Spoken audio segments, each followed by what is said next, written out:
into Husker Hangover. I'm Brandon Shanahan. As always, we're live on Twitter every Sunday after the Huskers play.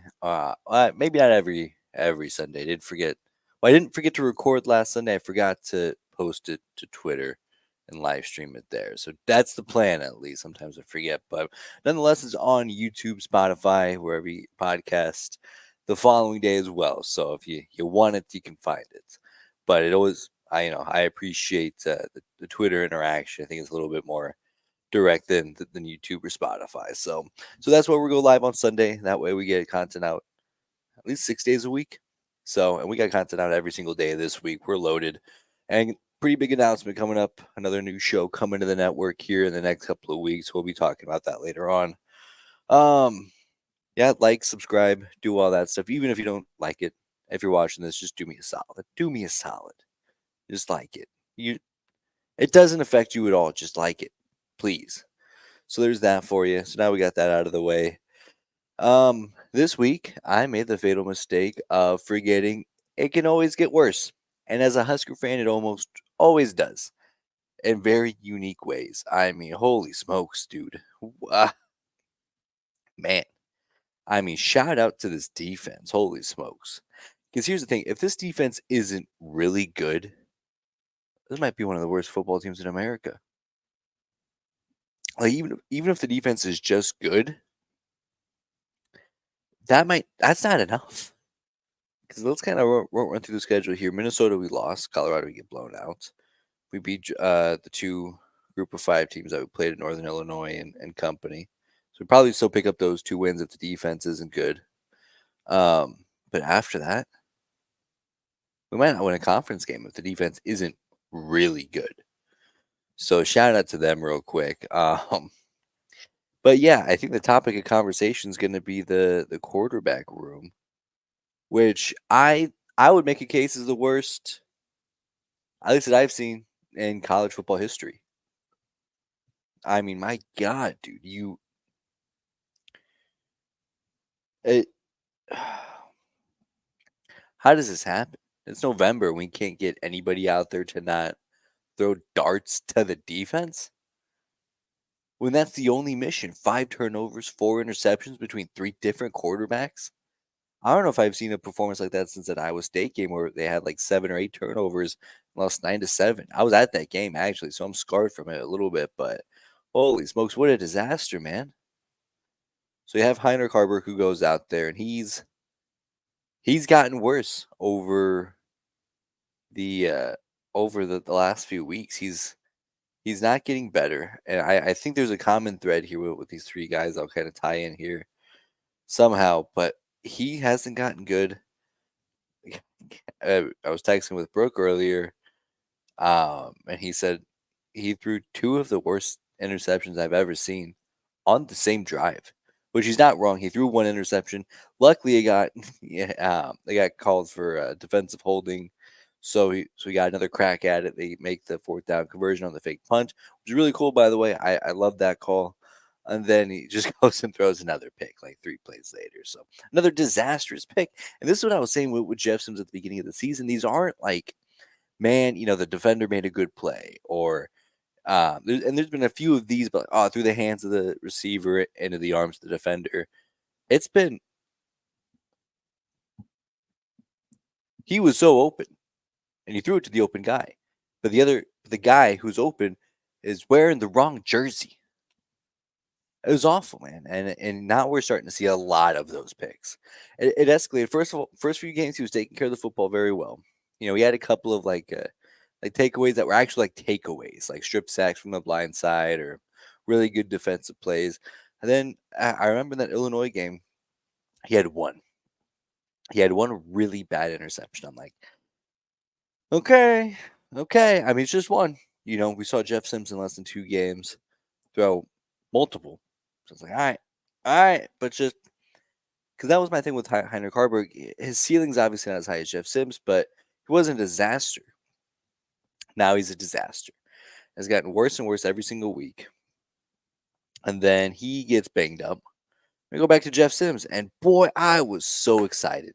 I was so excited to see Jeff Sims back.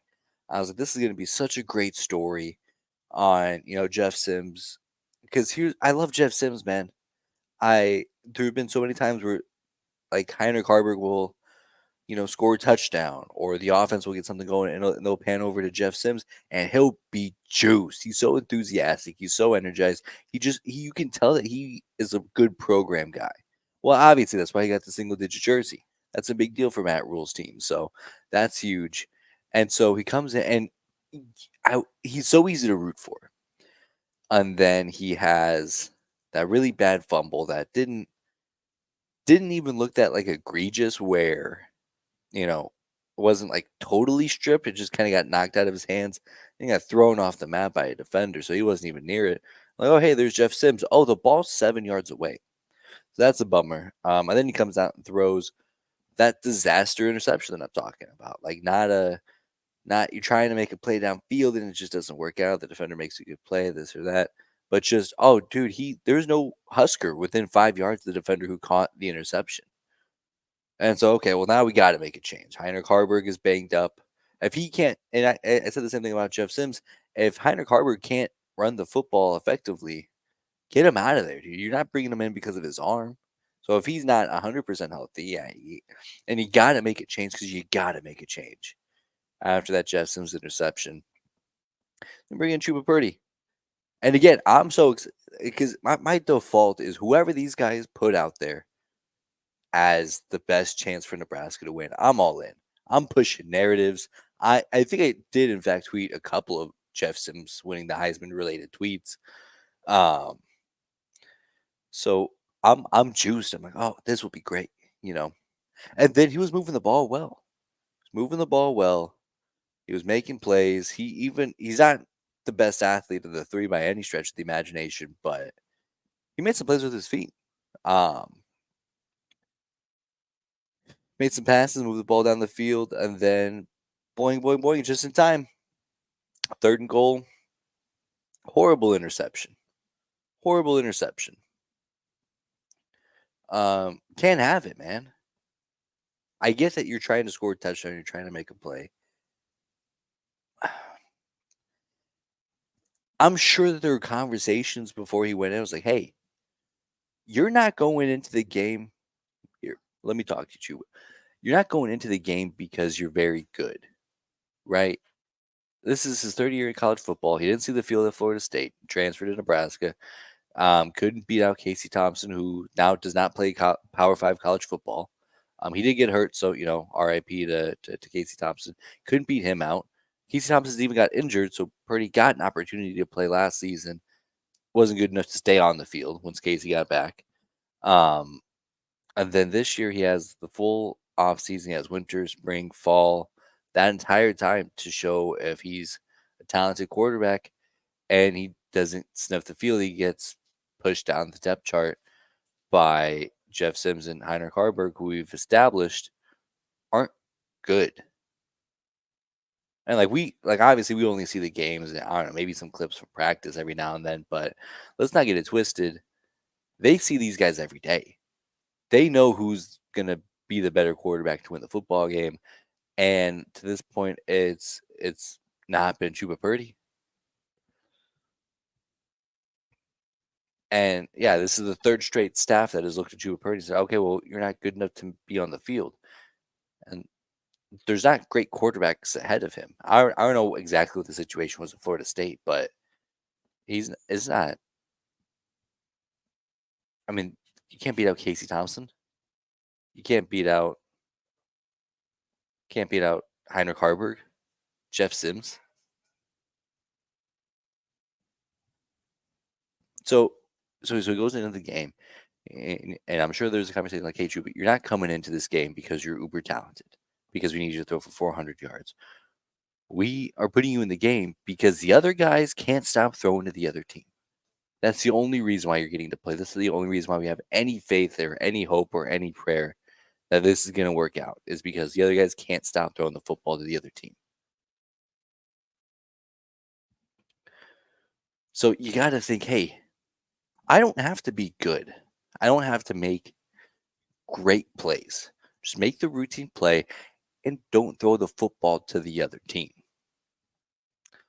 And that's exactly what he did. He made the routine play, but then he threw the ball to the other team in the end zone where, those guys are. We got 3 points in the bag. And now I'll tie this all together where there's a lot of blame that goes on the coaching staff for this. Scott Satterfield, it's we're halfway through November. We gotta. This is quarterback play that we're getting. The quarterback play is getting worse. Jeff Sims is coming in as a very talented transfer, comes in, and then suddenly the wheels fall off. Like, is the system so complex that he can't? He's so in his head that he can't figure it out. Okay, well that's on coaching. Heinrich Haarberg came in and looked fine. He actually looked very competent for those first few games, and he's gotten probably since the bye week. He's gotten worse and worse and worse until yesterday culminated. Oh, it was a disaster. Frankly, last week was a disaster too, but this even more so of one. Um, that's on coaching. Your players are supposed to get better as the year goes on. And I'm a pretty big Heinrich Haarberg defender. I think there's a lot of this that's not on him, i.e., drop passes, i.e., as we were talking about coaching. But man, you can't get worse. You can't let that happen. And so now we're in a situation where we have 3 quarterbacks who have played, 3 quarterbacks who turned the ball over in the same game. I'm curious if that's ever happened. Like, how sad would that be if that's the first time that's happened? It's probably not. College football's been around forever. There's probably an instance of that, but holy smokes, dude, that is incredible, incredibly bad. So, that's kind of my big concern. Is obviously that the talent in the quarterback room is not very good. So you're already kind of peeking at the offseason, like, okay, well, they probably got to make something, probably got to create something there. But the coaching staff, and I hate this because it feels like such a lazy take. Like, oh, the offense is bad. Fire the offensive coordinator. Well, now it's going to be the 4th offensive coordinator in 4 years for Nebraska, and that's not great. And that's not good for anybody. But my God, dude, this is just so bad that you got to make a change. And yeah, like in season is probably not an appropriate move. But man, it's just you got to be better, man. You got to be better than this. So where do we go next? My default is always the coaches see these guys every day. The coaches genuinely have their livelihood on the line. That's how intense they are making these decisions. And that's how well informed they need to be. That's how seriously they take this. So I trust whoever they put out.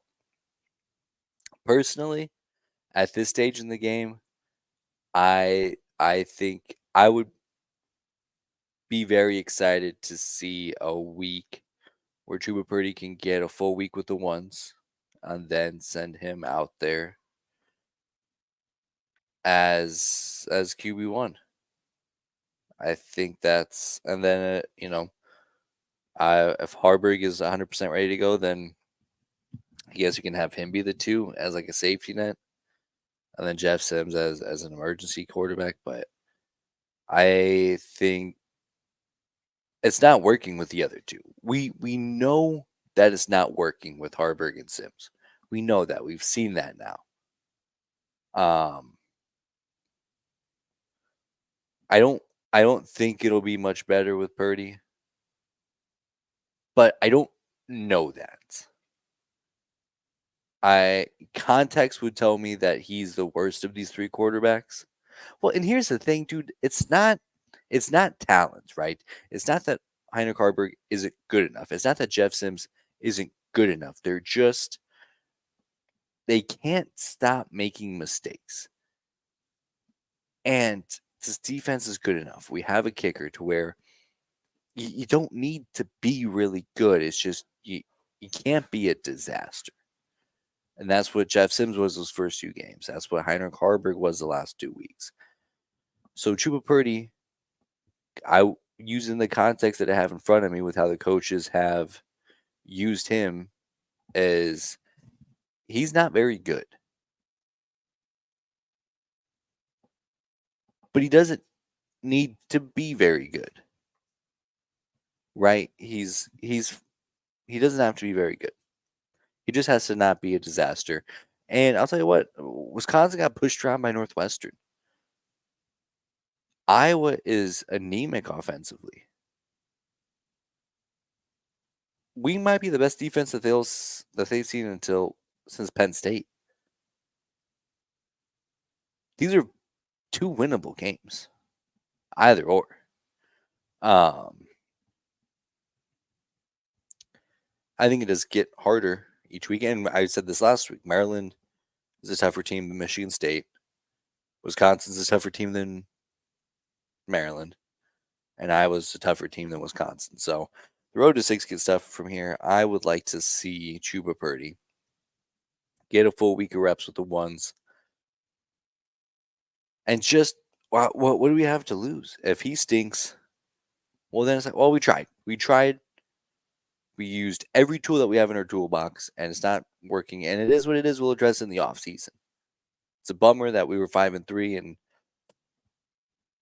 and Purdy doesn't work. Probably end up 5-7 again. That's a bummer. But also, year one of the rebuild. If that's not good enough for folks, that's on them and their expectations, myself included. So that is what it is. Man, I hope it doesn't come to that. But I'll tell you what, dude. I mean, we haven't beaten Wisconsin, I think, 8 years. We've lost to Iowa like 7 of the last 8 years. If we can pick up a win against one of those two teams, I think that's a huge win. And I think that in and of itself is enough to, create some positive momentum going into the offseason. Not to say it's a disaster if we don't, and 5-7 isn't awful, I guess, but cause I can see that things are changing. I can see that the tide is turning. I can see that this is heading in a good direction. I can see that with my eyes. However, I guess we'll just see how the offseason goes. But we still got 2 weeks. A win against Wisconsin on the road would be huge. A win against Iowa, of course, really can set the tone for the offseason. So, boy, that's my soapbox on the Nebraska quarterback situation. Now time to play a little. Boy, I keep adjusting my templates on here. So we'll do a little bit better, worse, the same. We'll talk about who's better than I thought, who's worse than I thought, and who's the same as I thought. So we'll dive in here. Better than I thought, the Husker Radio Network. And not to say that I didn't think that they were good before. I knew that they were always very good, but the viewing experience watching the game. So this week I had it on Peacock, last week I had it on Big Ten Network or whatever channel it was on, and then syncing up the Husker Radio broadcast. I mean, it is such a better experience and it's so great. Because when I'm sad, they're sad. When I'm happy, they're happy. And it's just that, and of course, those guys are just so good at what they do as like a broadcaster. I'm like, that's got to be the end goal here. I got to be as good as them, and they're outstanding. So that's the bar. Yeah, again, this is more just exceeding already high expectations. Not like, oh, I thought it would be bad. It's just such a night and day experience here. Better than I thought. Yeah, Georgia. Yeah, I guess. Yeah, they won 2 straight national championships. Yeah, I get that. I haven't seen them in fifth gear yet this year. I saw them kind of tussle around with South Carolina. I've seen them beat up on some bad teams. But Ole Miss, now granted, Ole Miss defense is so bad, dude. They give up like 700 yards of offense to LSU. Still found a way to win that game. So, but I feel like for the first time this year, I got to see what Georgia's fifth gear looks like. And shocker, it's outstanding. I mean, they're one of the best teams in the country. If they're not, I'm pretty sure they are. Obviously, either one or two. The favorites to win the national championship, and rightly so. Utah, better than I thought. And it's kind of been a roller coaster because at the beginning of the year, I thought of them really highly because of Cam Rising, and that's very true. And then when Cam Rising, it was trending that he wasn't going to play this year. By the way, I can't believe he still isn't playing. I mean, I get that the injury is still worse than I thought, but there were like rumbles of him starting week 1, and now we're going into week 12, brother. Um, so yeah, he's toast, but they find ways to compete, man. They're gritty. Kyle Whittingham, of course, is pretty good. The dog on the couch too. So got our co-host. Yeah, we moved to the couch. I got a whole setup in the other room. I just don't want to do it. So we're on the couch today. But the fact that Utah can still compete with the big farmer at quarterback against a team like Washington, and I don't think I come away from that game more impressed with Utah than I am Washington. I'm still impressed with Utah. Or I guess I'm more impressed with the Utah than I am disappointed with Washington because I'm very impressed with Washington. That's a tough game to win. They find ways, and their defense made some plays late in that game. Like we give their defense a hard time, but they made some good plays down the stretch here. So that's a good win. That's a really good win. And Utah played very well. And you kind of look at the Big 12, and we talk about it a lot on Go Big 12 or Go Big Home with Iowa broadcasting legend Drew Russell. We talk about the upcoming power vacuum in the Big 12, where Texas and Oklahoma are out. And when you take out those two teams, or when you take out Oklahoma, and I guess Texas probably this year, they could absolutely be on this list as well. They were good. They were really good. I thought TCU might be a stumble spot. Got another stumble spot opportunity for Ames next week, but they were going to take care of business. Dude. They're so good. I think that Utah's absolutely in that threat as far as the next kingpin of the Big 12, and I hate it because their fans are awful and they're so I don't know, dude. And I guess it's kind of hard to be like, oh, they're so good, they're gonna run the Big 12, and then like bash on their fans for being arrogant little snot monsters. But yeah, I mean that's a very real possibility. I'm actively rooting against it, but also, and we'll talk about some other Big 12 teams that have been disappointing. Yeah, conference is going to be up in the air for Utah's taking if they can maintain these Big 12 teams don't get their act together. So worse than I thought. James Franklin, dude, I went on a whole rant in the last Cornhusker Connection episode talking defending James Franklin, just like, hey, yeah, he beats everybody but Michigan and Ohio State, but that's everybody, brother. He blew out Utah in the Rose Bowl last year. I just gave Utah some flowers. Penn State blew them out. They won by 2.5 touchdowns. They beat everybody on their schedule pretty handily outside of Michigan and Ohio State. And frankly, if almost every other team in the country play that schedule, that's probably the best case scenario for a lot of the really good teams. But this was it, man. This was the year. Get a 5-star quarterback in year 2 of development who was, you got to sit, watch, learn the system, learn from a true vet like Sean Clifford last year. You get 2 5-star running backs. You got a whole offensive line that's going to be pushing to make big moves in the NFL next year, in the next couple of years. Your defense is outstanding, and you can't. And they're not good. That offense, Drew Aller's not good, man. And I don't know, man. Maybe that's part of the issue that you got the wrong guy. But with all that talent around you, and I don't know, maybe the ceiling is, that second apron in the country where you're not gonna win a national championship, but you're gonna beat up on everybody else, which is still a very good place to be. And I'm not saying like, oh, go fire James Franklin, but this is such a talented football team. This is like top 5 most talented teams in America right now. Between 5-star quarterback, 5-star talent around him, powerful offensive and defensive lines. The defense outstanding. Um, I just get a text talking about Jaden Daniels. Um, he's probably right. He's probably right. I wonder what the how that game turned out. By the way, let me just take a quick pause to look at that. I guess, yeah. I mean, he's not wrong, but it's such an optic based award that he I don't know. Yeah, he's right. He's probably right.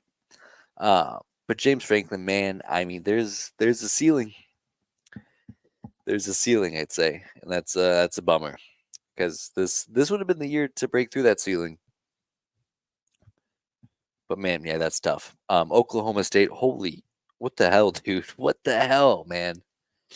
So I was defending Oklahoma State because Wisconsin on Twitter, I see, oh, they got blown out by Georgia Southern or South Alabama or whoever it was, and I'm like, yeah, but this is a different team. They've gotten so much better. Alan Bowman has been a competent quarterback, and we talked about it, go Big 12 or go home. They have a very easy path to the Big 12 championship, like UCF, Houston, and Cincinnati, if I'm not mistaken, or maybe BYU. The last three games are bad teams, and they still couldn't get it done. Got blown out by Central Florida in Disney World, man. And also, UCF was one of the ugliest uniforms on earth.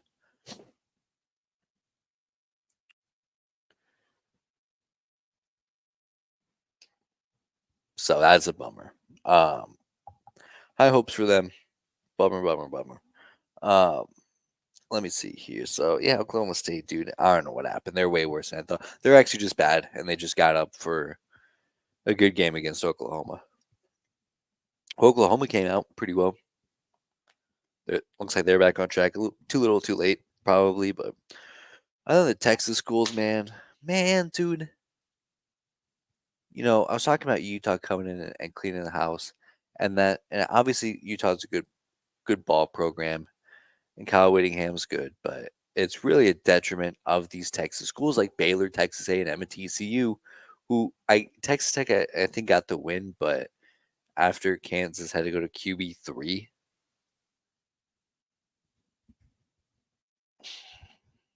and I guess Texas Tech has their quarterback injury history too. But man, this conference is better when they're good. Same thing with Baylor; they won the conference championship a couple of years ago. Man, did all of Matt Rule's momentum just fall by the wayside? I know Matt Rule built that program back up. But I mean, you got to at least be able to take the baton a little bit further than that. So that's a bummer. They're bad. Obviously, this doesn't go for the Longhorns. They're awesome. They're really good. They're so good, dude. It pisses me off. But yeah, they're good. Now, teams that I feel like I was right about, Alabama.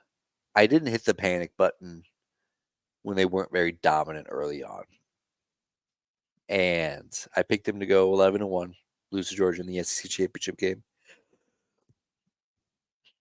And the 11-1 part is going to happen. It looks like that's unless Auburn can come up and nip them because they got their annual November Cupcake Award game next week before Auburn, which just makes me sick, dude. This is where college football is supposed to be at its best, and they're going to play some no name school, man. That's sad. It's sad, man. But they're good. They're going to go 12, 11-1, play Georgia in the SEC championship game, which should actually be a very good game.